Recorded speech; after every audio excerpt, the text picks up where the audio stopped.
Welcome. This is again a teaching of the CYF course, and today we want to have a talk about understanding abuse, and this is part of two videos, understanding abuse, and then as a second one, how can we prevent abuse from happening. So the first one, what is abuse? We need to understand, if we want to help and protect children, we need to understand what abuse is all about. And we are often not aware what abuse really is, and then also what it does to children. There is an estimate number of 1 billion children, that's about half the children in the world, who probably have experienced in the past year alone and some kind of abuse. What kind, we will look at later. But of 2 billion, half the children have experienced some kind of abuse in the past year. That is staggering, and that should really jolt us into action to protect the children. Why are children so vulnerable to abuse? What makes them vulnerable to some kind or any kind of abuse is because children are small. Children are dependent from us as adults. Children don't know how to protect themselves or how to react to things that are happening to them, how they could make it part of their experiences, because they have very limited experiences. And so if they experience something bad, like abuse, it really affects children greatly. So we need to know and understand what abuse is so that we can protect children from being abused. So there are different kinds of abuse, and we are going to look at the different abuses in short to understand what do we mean when we talk about it. One of the very common abuses is definitely physical abuse. Physical abuse includes punching, kicking, beating, biting, shaking, or otherwise harming a child, and often in a way that leaves marks of the object on the child. What also happens, and for me it's sometimes really hard to understand, is that children are burned with cigarettes. And if that happens, we might see children who have on their arms or wherever round burn marks, and so we know they have been burned by cigarettes or other hot objects, or on a hot stove or under hot water. It can also mean to force a child to kneel on something painful. I have friends who told me that they have experienced or have seen how other children were forced to kneel either on grain that was spread out on the floor or on a piece of wood. And if you cannot imagine, I would just tell you, try it out, and you will see how painful it is, and you will not stay there for a long time. So physical abuse produces cuts, swellings, bruises, burns, or even broken bones. And just recently a friend told me that she had read about a statistic where doctors are saying that they see children, small children, brought into their cabinets that look as if they had been in a car accident, but actually what happened was that they had been physically abused by their parents, so that their bones were broken and they were bruised. Sometimes bruises from physical abuse occur in places where we don't see, especially on the back of a child's body, if a child has been beaten by a stick. And we can see the difference between bruises on a child that happens because the child has been playing rough, where the bruises would be in the front, on the elbows, on the knees, on the toes, compared to bruises that have been inflicted by caregivers that are often on the back and not visible. Another kind of abuse that is very, very widespread is emotional abuse. And sometimes we are not aware of emotional abuse and what it really is. But it's really any acts that belittle children, humiliate children, take away their dignity and worth. It can also mean neglecting children from the affections they are actually needing. Like, if you're a bad child, I don't love you anymore. Mommy doesn't love you if you are bad. And that's emotionally abusing the child, because what can the child do? You know. But it's also any kind of extreme form of punishment or blaming a child for a family problem. But it also means if we allow children to use alcohol or drugs, parents need to protect their children. Another kind of emotional or psychological abuse is overprotection.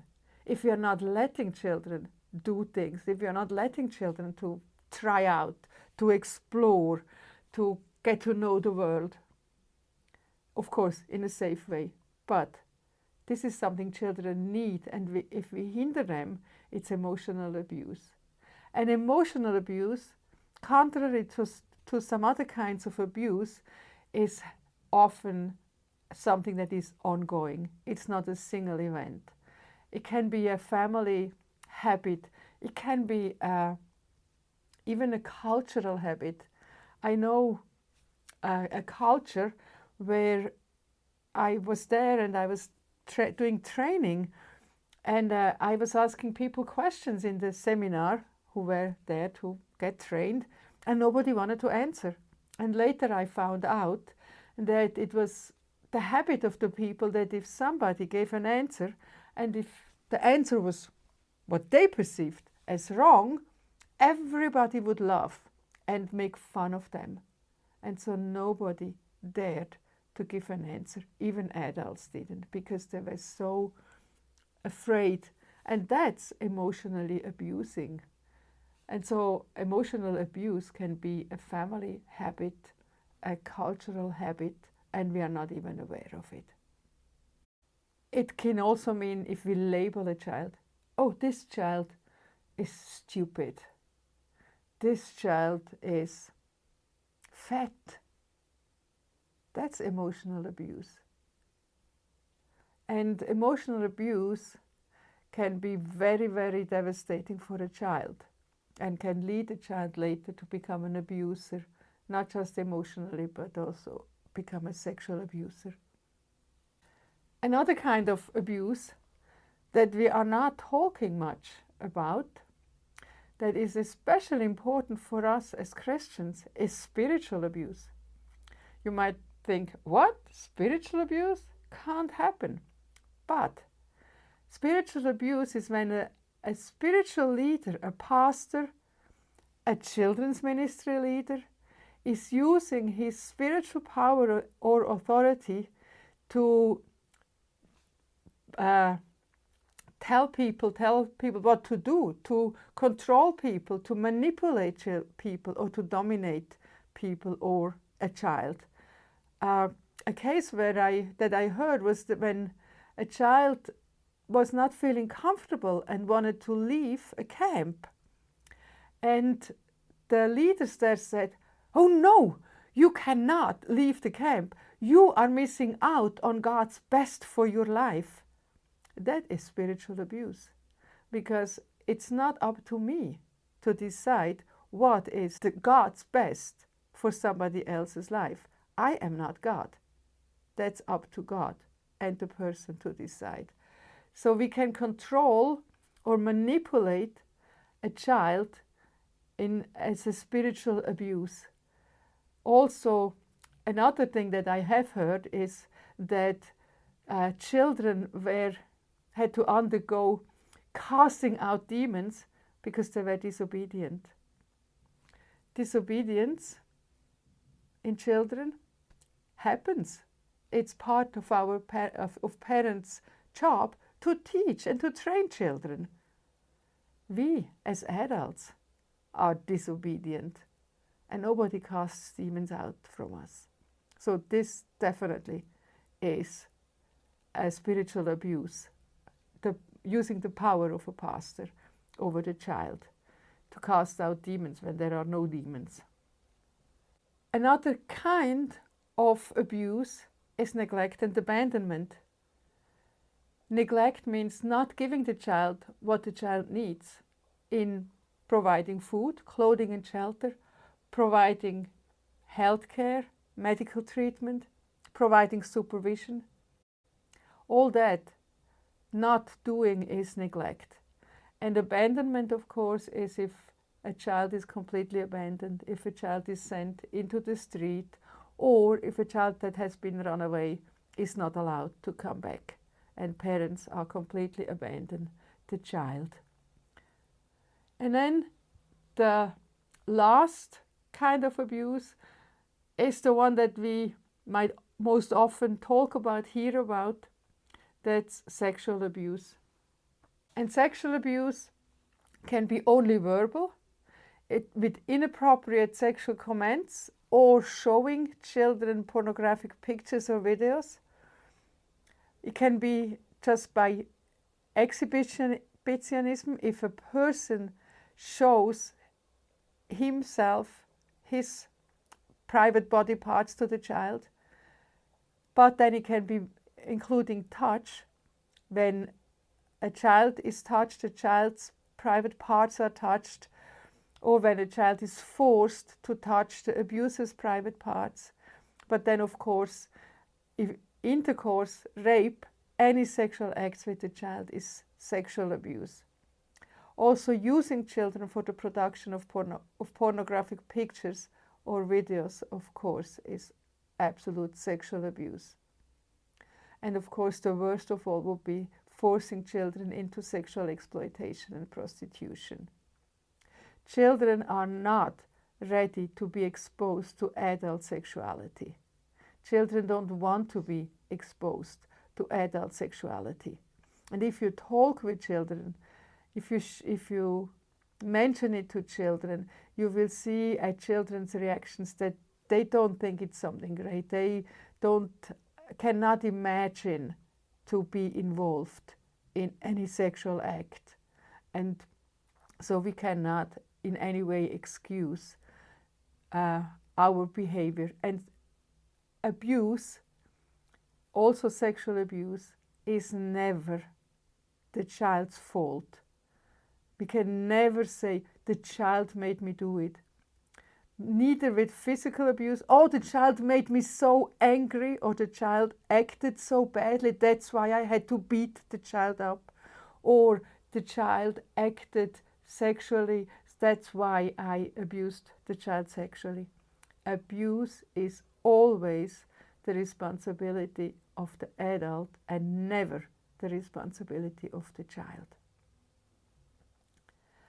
So if we suspect that there was abuse, how can we detect abuse?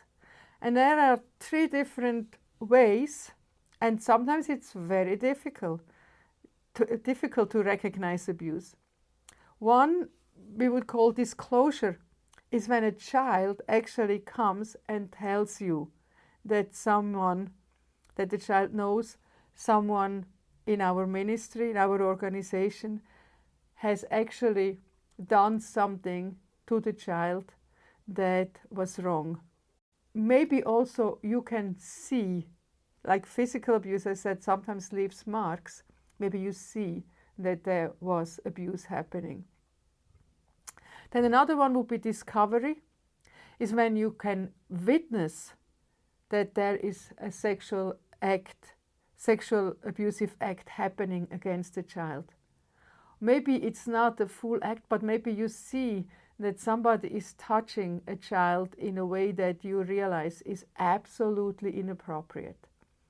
And then you have to intervene. So it could be disclosure. You could actually witness that something is wrong.